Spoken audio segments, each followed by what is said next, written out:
Today, my featured guest is Krista Martin, and she is the president and founder of Make Your Mark. As a sought-after speaker and business mentor, she teaches coaches how to build and scale their coaching business in a sustainable, simple way. Simple is the key here today, people. I like simple. Do you like simple? I think our Absolutely. brains like to complicate everything. And Oh, then 200%. then we procrastinate. It's overwhelming. We don't want to do it. But business is actually simple. At least the principles of business are simple. The work is hard. Okay. Krista is the founder of the Six Figure Impact Academy and takes a stand for helping her clients build multiple six-figure businesses. Spending more than 12 years in corporate America, she has an extensive business, marketing, and sales experience.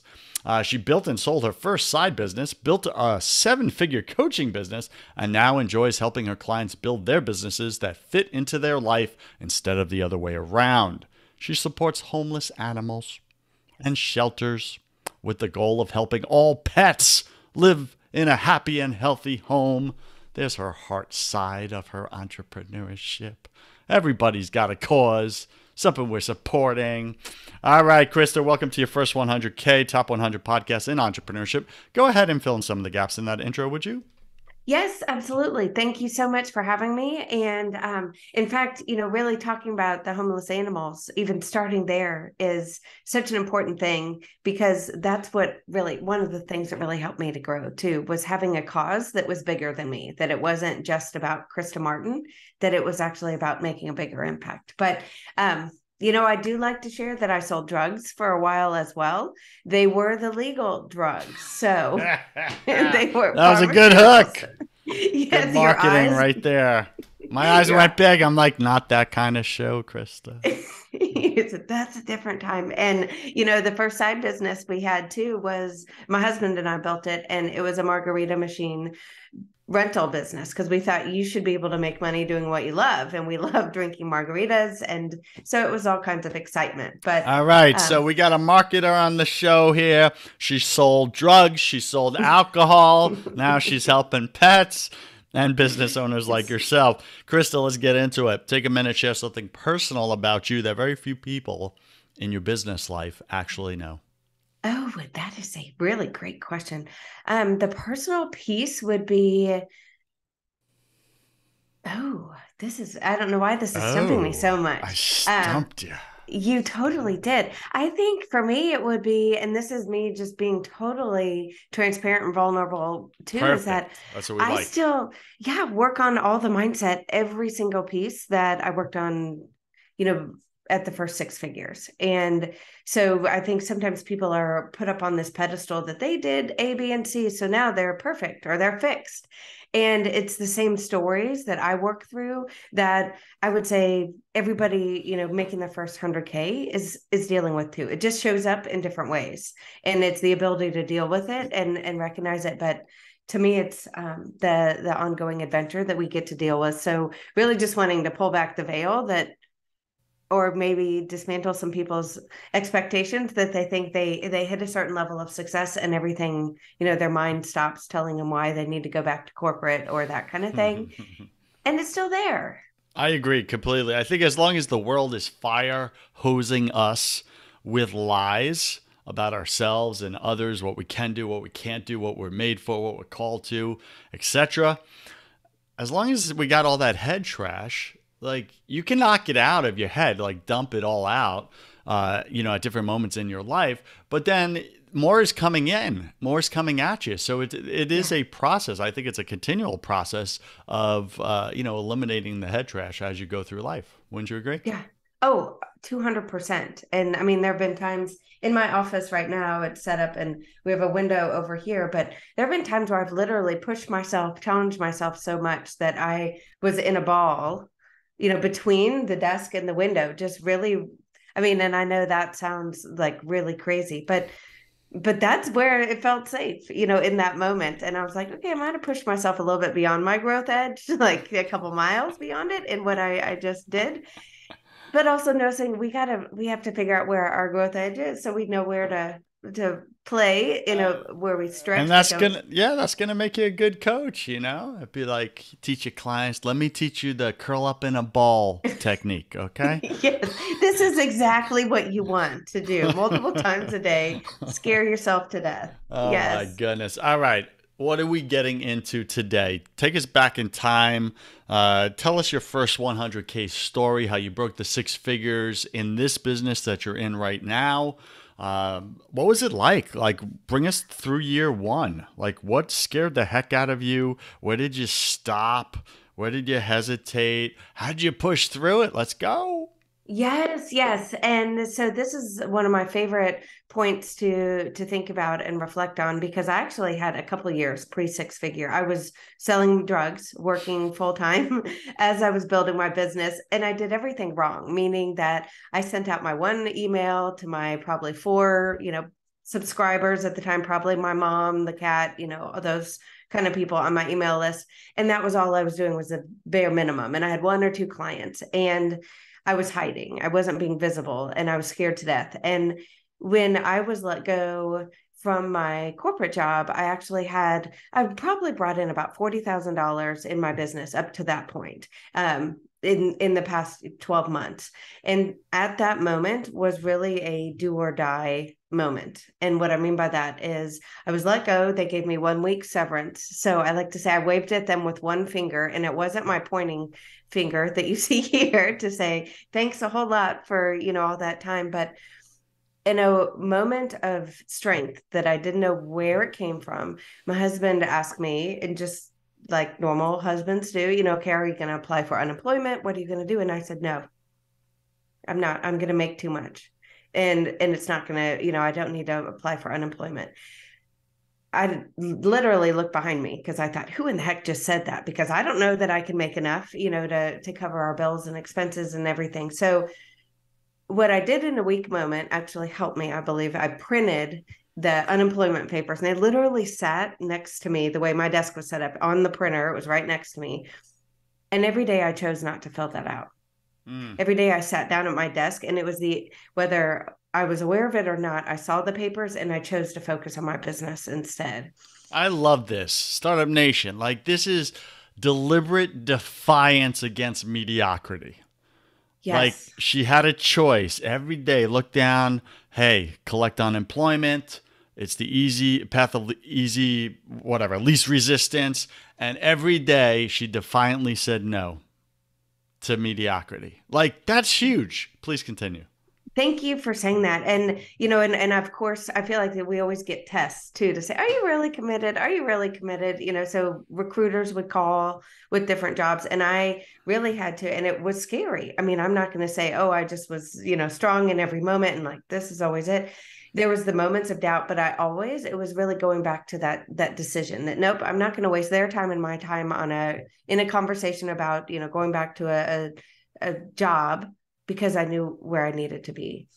And that year, one of the things that I focused on was, one of my superpowers is focus. And so I'm like I want to say a dog with a shoe in their mouth. We have a dog that literally will not let go of the shoe, but So very, you very can focused. focus so good, so well until you curl up in a ball on the floor over there because you over focused. Is that correct? That was over focus. Yes. And that was just saying, just do it. Who cares about all your fears? And like, just Hmm. jump off the cliff when maybe a cliff wasn't necessary. So But how'd you uh, get started? Like, what's your first step in your head back then? You're looking at unemployment papers, and then most people have that overwhelm going on and they can't think clearly. Like, what's my first move? What's the next right move? What'd you do? that's really where, and actually, one of my first systems was born. I also love systems, so you might hear me share about those. But I realized that building your business for me, and especially people in the online space, was about three core things: knowing who my person was, my ideal client, where they are. So, what's my marketing plan? And then having that offer. And those were the only things that I let myself focus on, was how do I get in front of my ideal client, who is a coach. And at that time, I said, okay, I don't have an audience. Everybody has these huge email lists. I was just still starting, had my four relatives on my email list. And so I asked myself the question, who's already gathering my person? And for me, one of the very first places that came up was the International Coach Federation. So it's an association that gathers my ideal clients. So the next question I asked myself was, how do I offer amazing over the top value for them? And then I started offering webinars. And my goal, self-imposed goal that I gave myself, was to have at least one webinar that I was doing for them on a monthly basis. They had chapters throughout not only the US, but actually through the world. And they actually were looking for speakers because they had an ongoing continuing education program they were putting together. They needed to educate coaches. So it was a win-win. And I guarantee there's a million other associations, a million other groups that gather coaches. That was just the first one that popped into my brain. How did you get in? How did you have the credibility? Why did they say yes to you? That's a big hurdle for a lot of people. Yes. Thank you for asking that and pointing that out, because I know my brain sometimes just jumps pieces of the story too. And I am a trained or a coach, certified coach, and I'm actually certified through the ICF. So it was a place where I had instant credibility.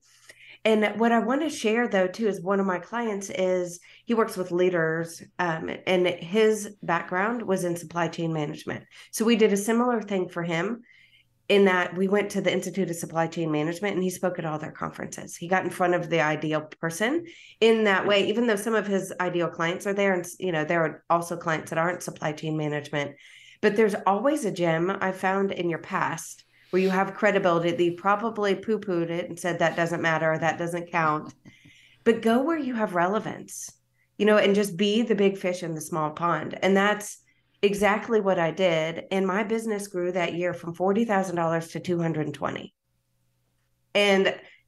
And I say that not to brag, but to make people's brains wiggle, because I know that's part of our goal here.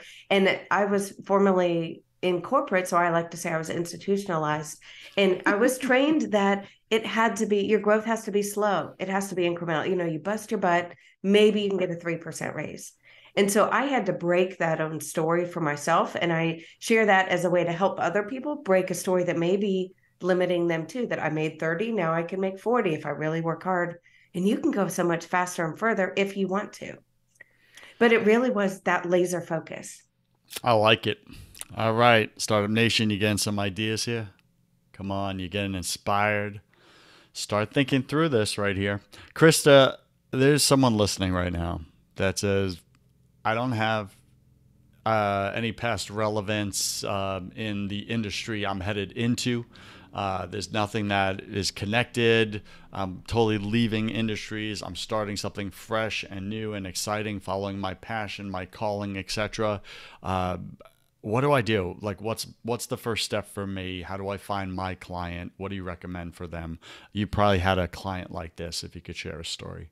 Yes. And one of the things that's amazing is people automatically, I call it your knee-jerk no, meaning we automatically say, no, that won't work for me. No, that won't, or no, I can't invest in myself till I'm a billionaire, whatever the story is. And noticing those, and usually people will say, I don't have a network. I don't have, I can't speak. And then we look and we're like, well, you don't have to have a huge network. You just have to have some people in your network. Or if you really legitimately were just born yesterday and had nobody that you've ever spoken to, go out and network at networking meetings. Go out where your person hangs out and be present at, association gatherings, at, lunch and learns. There's always people gathering, and go be a presence and offer value. Talk to people, ask questions. You could build your network to be way bigger than, someone who's been a professional networker their whole life. But you have to be willing. I like to say we get to go first, and that we don't wait, whether you believe in God or the universe, or I know everybody has different terms. A lot of times we wait for like a check to show up in the mail and say, Krista, here's your first 10K month. It's this check and it's this, perfectly all this thing. It never shows up that way. Never. It always shows up in a wildly better way. But we get to go first, meaning you get to go out and show and take action and go to that, associating meeting. Reach out to one of your connections that's in that space and say, hey, who do you know that I should connect with? And start having conversations, start finding ways to offer value. And magic starts to happen. And I'll say, oh, all these opportunities randomly showed up. And it's not random. It's because you were willing to go first. And you don't have to know how or see the dots. In fact, just getting out there and having conversations is most of the time the biggest hurdle. And once you start doing that one, you'll realize you kind of have fun, even if you say you hate networking or you say you're an introvert, but you connect with people and people genuinely want to help people. All right. I want to shake it up just a little bit here, okay? I'm going to throw you a curveball. You ready? I'm ready, I think. I think. We're going to do a hypothetical here, okay? There's a coach out there that says, man, I really want to raise my offer.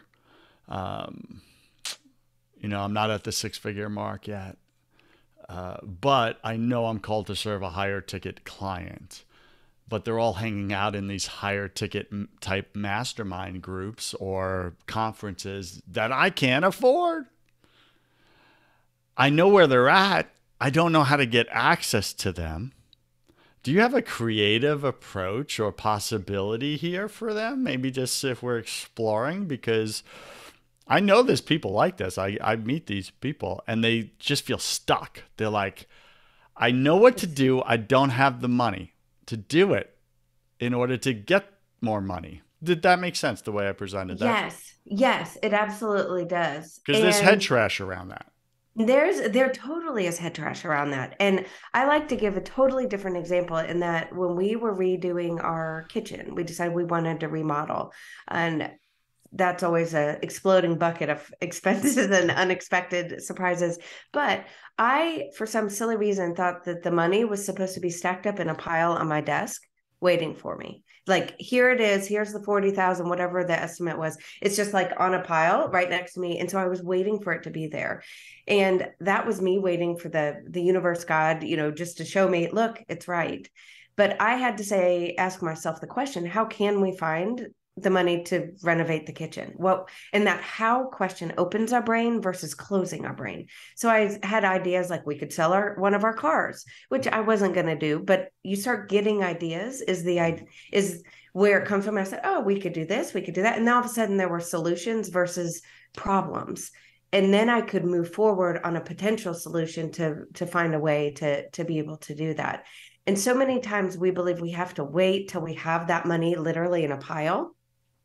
And I've never met someone that had the money in a pile on their desk, but instead to ask ourselves, how can we find the money? How can we creatively get in those rooms? How could we even get a scholarship? I mean, there's so many ways, and those people go other places too. I'm fully confident, that they go places that you can connect with them. All right, Startup Nation, I'm going to throw out a possibility for you, right? Because I've had this in the past in my own brain, right? And so say there's a conference that you want to get into. It's all high ticket, but you can't afford it. It's $10,000 for this 3-day conference, but it's all your clients there. And it's the only place you can find them other than LinkedIn, but you just can't figure out LinkedIn for the life of you, right? Like the rest of us. All right. So what could you do? You can't afford the ticket, but you know that your people are there. Well, could you afford a plane ticket? If you could afford a plane ticket, fly in, book an Airbnb close to the hotel, all right, the conference center, wherever it is, and then go make yourself available. Look up the schedule, the program details of the conference. Make yourself available during the breakouts when it's lunchtime and smoke breaks and all that stuff. When everyone pours out of the conference rooms and fills the lobbies of these hotels, which is public area, stand there. Say hi to people. It's like free access to all the attendees without paying the ticket price. Now, all you conference organizers probably hate me for saying this, but this is a workaround. This is a workaround. The point is, get creative with your possibilities. Yes. I bet you've never thought of that possibility, but it's a very real possibility. And you could do this with multiple conferences across the country, couldn't you? Oh, absolutely. And you get to travel to cool places in the side benefit. And what if you land one high ticket client, right? You get 3 people to book free sessions with you. They jump on a call. One of them closes and you make the 10 grand off that client. Now you can afford the next conference if you want, or afford to enter that mastermind group and have access to all of them. So the point that Krista is bringing up, and hopefully I'm contributing to, is there is always a possibility hidden within every single problem in front of you. There's always a possibility. I just created one for you. Now, do you want to go do the work or not? Yeah. It's like, here it is. Here's the recipe. Go try this. But then it is to your exact point, the head trash. Well, it's not going to work. I won't blah, blah, blah. And it's like, oh, okay. So noticing that, but I love the creativity. And I 200% agree. There's always, always, always a way if you're willing to look. Most people shut the door and don't even look. Just like, I could have said, we're not doing the renovation. I don't have a pile of cash on my desk. Yeah, for sure. What was the number one marketing strategy that helped you hit that 200,000 that first year out? It was speaking, just getting in front, offering immense value. I had spoken, I enjoy speaking, but it wasn't like I'm a, well-trained keynote, whatever, but I just offered tons of value and then invited people to a conversation if they wanted to speak about working together. It wasn't a crazy sales pitch at the end. It was, hey, let's have a conversation. Did you have any head trash around the speaking part of it? Like, am I really adding value? What value do I have to give? What if they don't like me? What if they hate me? What if they cancel me? Any of that? Oh my gosh. Yes, absolutely every day. And I even got to the point where I would say, well, I've done this same thing, the same webinar 10 times. So it felt so easy to me that my brain said, if it's easy, it can't be valuable. You could do this in your sleep. My husband could probably recite it because he's heard it so many times. Isn't that funny? It's like you become an expert at something, and then your brain says, oh, well, now that it's so easy for you, it must It's be not valuable. terrible. Yes, it's the most like backwards thing in the planet, but it's what happens. And so having, and I would just say, okay, Chris, I have kids are 9 or 11 and 13, excuse me. So we used to watch a lot more Disney, but that just keeps swimming. It's a message from Finding Nemo, where Dory just, I don't know if you're a Disney, but it was like I was a basically Disney fan back in the day before they became okay, so woke and now want to hurt my okay. children. Yes. Okay. Very good point there. Yes. But it's like just show up and I would have to reconnect to that. Are you bringing, are you showing up with your best energy, have a positive intention for the audience that they receive exactly what they need, Mm. and then allow myself to also hear the praise that people would say at the end, because a lot of times I'd say, oh, they're just saying that to be nice, which but when everybody would say, thank you, I got so many breakthroughs, or this helped, or that helped, like really allow yourself to receive that. Hmm. That is so true. So many times we're just like, we wash away the compliments that we're desperately starving for. Yes. And the proof that we're wanting to show Right. that we're actually doing the right thing, we're like, no, that doesn't count. You don't really mean it. You're Yeah. just saying that. Somebody's paying you to say that. All right. What are your top three tips and strategies for Startup Nation to break through their 100K this year? What do you got? There's so many. And the first one for me would be get out of your house. I've jokingly Get said out of this. your house, Startup Nation. Get out of Krista, I'm gonna be honest with you. Since pandemic, I have It's, done my entire business online and I so miss human interaction. And it turns yes. out it's kind of where my genius is face to face with people. Oh, And people tell me all the time, and I'm just like, oh, nah, I'm good, I'm good. And I've lost it. So my intention this year is to fly away to conferences and other events. Like I told you, I'm going to see meet Ed Milet. We got a big whatever VIP ticket at the event, so I'll get to sit with him and hang out with him and hopefully create a partnership with something there. And it's like it's forcing me to go from like 0 to 100 because I'm going from literally isolation because I got caught up in it slowly. It was like a drip of poison at a time since the pandemic, if that makes sense. And I'm yes. so against isolation. I know better, but I found myself kind of stuck in it and almost comfortable, like, I don't really want to go meet people. But deep down, I really do. Yes. So Oh my please gosh, continue. Get out of absolutely. the house. Yes, yes. Get out of your house, and then be willing to look for what I'm going to just call in this moment, your unfair advantage. And what I mean by that is you may have a boatload of cash in the bank that you can invest in, going to these $10,000 masterminds, or the example you gave earlier. So you can just get out there in that big way. You may have a really powerful network. You may have, a skill or expertise that you can leverage in a new way, but ask yourself and really don't be afraid to share that and then leverage the heck out of that, because everybody, I was talking to a mentor that I'm actually working with, and I said, well, this person did that, and that just is so awesome. And he said, well, he also had this and this. And I was like, I had no idea about that. We don't know the secret behind the scenes thing. Mm-hmm. And everybody has one. Everybody does, or more than one. So be willing to find your unfair advantage.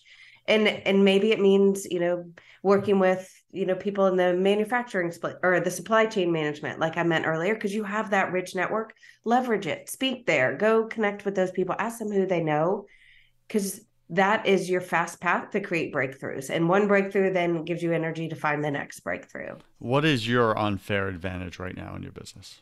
I would say, well, when I first started, I would say it was definitely the ICF connection, because I Mm-hmm. could go right in and I had instant credibility.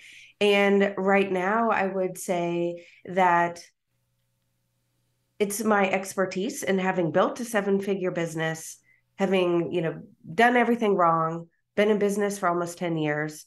That's really what I can leverage and serve very confidently from, that I could have never, I might have been book smart about that when I first started, but the actual having lived the experience is so different. So yeah, very true. You could speak from a place of authenticity, right? Because you've Yes. felt the pain. Yeah. Oh my gosh. Yes. What do you think your, or feel like your unfair advantage is? Oh, she's interviewing me, Startup Nation. I I like it. She spun it. All right, let's give it a thought. Let's give it a thought. I have the ability when I first meet people, within probably 60 seconds, to identify probably areas where they're stuck or hurt or sad or right, just the problems that the unspoken problems they're dealing with, but are afraid to share. And I have this uncanny ability of inviting people in a very safe way to bring that out and share that with me. And then I have a gift of creating possibilities on the spot, just with people's problems. I don't know. It definitely comes from God. It's not from me. But yeah, within seconds, I'm like, have you considered doing this? Have you considered this? Have you? And they're like, what? Yes. No, I haven't. Oh my gosh. So I think that's my unfair advantage. Does that serve as one?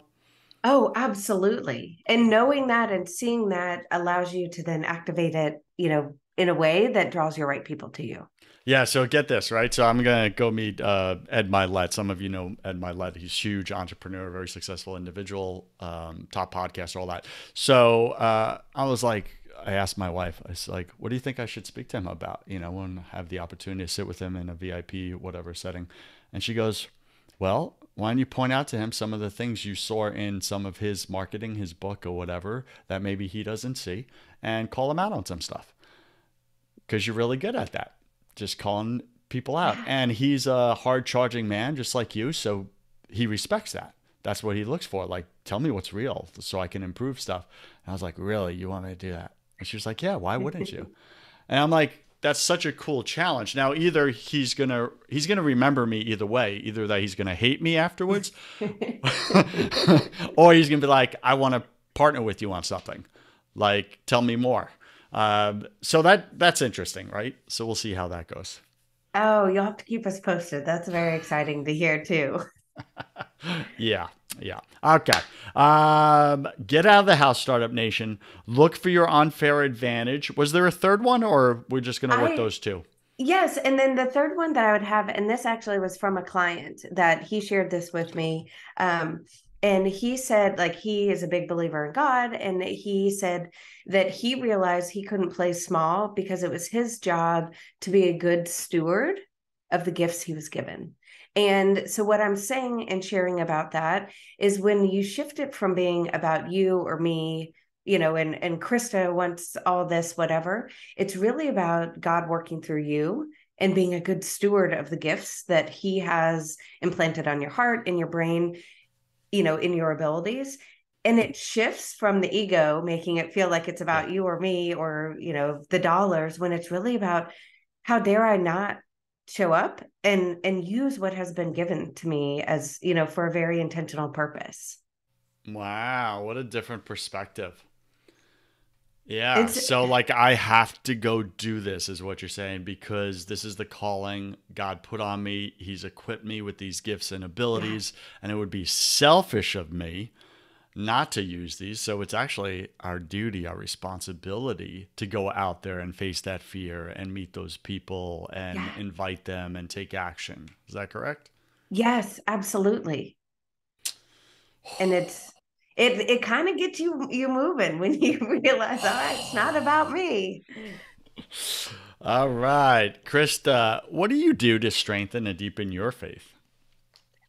I am, I guess with me, we found a really great church here. And so it really is, and one of the things my husband says too is it's always about talking with God, which was a really big shift for me. Growing up, I was taught you talk to God when you pray. It's like a one way, but really this church that we're a part of here really is it feels like that ongoing conversation when we're there, and that's to me very filling. And I'm lucky enough to have many clients who are really strong in their faith, so that comes to conversations, and just being in active conversation, I feel like would be the way that I keep that strong. Yeah, I think that's awesome. So many times we're just, like you said, it's a one sided conversation with God. And we talk, talk, talk, or ask, ask, ask, and then Yes. walk away before he can respond, respond, respond. Yes. how rude, rude, rude. Yeah, I love that. Yes, exactly. It's so true. If you wouldn't do that to a stranger, why are you doing that to your maker? Oh Very man, good point. I used to Yes. do that. All right. We're speaking with Krista Martin. You can find her at makeyourmark.com/simplify. She's got a special offer for you coming soon. All right, Krista, welcome to the hustle round. I'm going to ask you 10 quick fire questions. You'll have about 3 seconds to answer each. Don't overthink it. It's just for fun. It's like a game show without the prizes. Are you ready? I am ready. I should slow down when I talk. What's your favorite thing about owning your own business? The freedom to get the kids at school, go to their, events. My daughter was in a spelling bee in the middle of the day last week, and to be able to prioritize that. Yeah, Absolutely. so cool. What's your least favorite thing? Oh, is that many times it'll follow me into the evening or the weekend if I'm not careful. That with the job, it was more encapsulated in those hours. So I have to be super intentional about that. Yeah. I believe we're all struggling with something at any given moment of our life. It's just part of the human condition. What are you currently challenged with right now, either professionally or personally? Professionally, I'm going through what I would say a loving transition. I've called it creative destruction, where we built, and that's my PC spin on it. We built really big things. We kind of let our boundaries slip. We expanded who our ideal client was, started expanding our offerings. So in a very unsexy way, I would say our business became bloated. Mm-hmm. And so over the last year, I've been chiseling away and really getting back to what brings joy. Mm. And so that's the creative destruction, is like, what is the 20% that I need to keep here, and the 80% that isn't really serving, and a lot of that was from the hustle, hustle, hustle that I wanted to leave behind, behind, behind. Let's go, go, go. Listen, that's so good what you're saying right there. And I think your business is going to prosper even more this year as a result of just leaning everything up and getting back to how you built this company. What's that 20% that's making the 80% difference right now? And really just put your 80% into that. What are you most afraid of? Ooh. I used to would have said that I was afraid of failure, but now I get excited about it because I'm like, okay, that didn't work. So I'm most afraid of, okay, this is what comes up for me, is working and missing my kids growing up, like not being as present. Like that would be a major regret for me. Got it. That's good. Yeah. What did you spend way too much time doing your first year in this business? Hiding. Hiding. I didn't realize it was hiding, but I was sending the Stop email. hiding, Startup Nation. All right, Yes. Startup Nation, I'm going to commit to you. I'm going to stop hiding this year. I'm getting out. I already got 2 flights booked, right? One for January and one for March. And I'm going to fill in the rest of the months, okay? I'm getting out. And I know good things are going to come my way. Great opportunities because I'm taking that action. You can too. Go get it. All right. What secret fear do you have about people? Secret fear? Is that what you About said? people? Oh, I don't know. That's really, I would say, a bizarre question in that. So I think you will take that as You're a compliment. fired. You are I know. fired. I'm trying to think. It's not like I feel like I guess if I had to say something, it would be that my fear is that they will let their head trash run the show, and not have a chance to do the things that actually put them in the fetal position in a ball on the side of their desk. That would Uh, be yeah, that's real. What do you wish you had learned sooner in business? that failure isn't really failure, that it's just feedback and information. Failure is fun. Failure is fun. Let's go. What's a new habit you're going to create this year? I would say making sure my day is ended at 3 p.m., like 3 my p.m. work day. Yes. Yeah, that's awesome. And then the rest is family, right? Yes, absolutely. Beautiful. What's a bad habit you're going to break this year? I feel like it relates to that too, in that it was the overworking that happened from just over giving. Hmm. And so really the bad habit was, I know it kind of ties into that one, but it was working too much and also letting my ego drive our hiring decisions or decisions that we made in the business versus how does it compare to everybody else, when it's like, I don't care how it compares to everybody else. This There is you what's go. aligned for us. That's a bad habit to break right there. Yep. Yeah. Pick 3 words to describe who you are now.